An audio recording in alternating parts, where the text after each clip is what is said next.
Oh, there it is. Class. Yes. Okay, so we are starting on multiplication and division strategies. Amen? Amen. And then in class, we've been doing our multiplication races as well as magnificent multipliers. Amen? Amen. And then today was our first lesson, and it was lesson 1. We're done with Volume City, but we're still going to visit that and revisit it. So when we go to junior high, it's going to be very rock solid. Yes? Yes. Now, as we begin, let's go ahead and go over some vocabulary words. Can someone tell me what the word composite number means?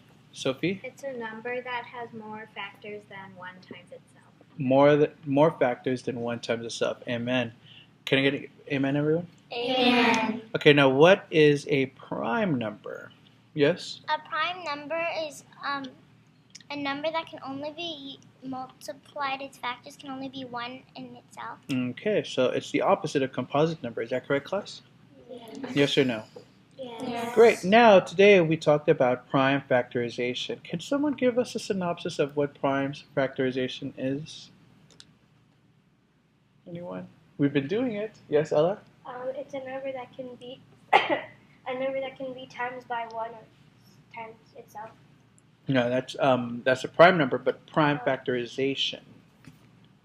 That's where we build a tree, right? Oh. And we keep getting it until we get the prime numbers. And when we get the prime numbers, we order them from least to what? Greatest. So let's do the first one, okay? The number that we're doing prime factorization for is 42. 42 is our number. We're going to branch off, and we're going to use the number 2. 2 times 21 equals 42. So 2 we know is a prime number. We're going to bring that down.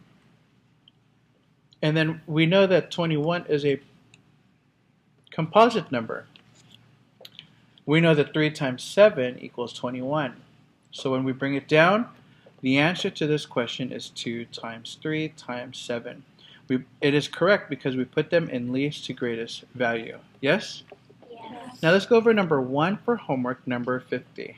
Let's go ahead and branch off. Can someone tell me a factor of 50? Isabel. Just one factor? Yeah. 10 10 times 5. times 5. That's perfect. 10 times 5 equals 50. Now, is 10 a composite number or prime number? Composite. Composite number because there's many other factors that we can use to make 10, correct? Yes. How about 5? Is that a prime number or a composite number? Prime. Why is it a prime? Because it can't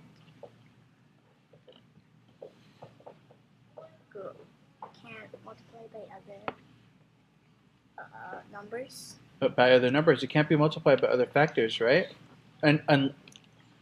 Unless it's 1 times 5, and that's the only one, right? Is that correct, Ella? Yes. So we're going to bring 5 down, okay? We're going to bring 5 down. Now, what can we multiply times 10? What can we multiply to get the product of 10? Jenna? 5 times 2. 5 times 2. 5 times 2. Yes, I'm done! That is my answer. Is that correct? No. No, why is this not correct? Ava? Because you need to put it in least to greatest. You need to put it in order from least to greatest. So what's the first number going to be? 2. 2 times 5. times 5. times 9. nothing. This is going to be our answer, and that is going to be our prime factorization. Can I get a big fat amen? Amen. Okay, class.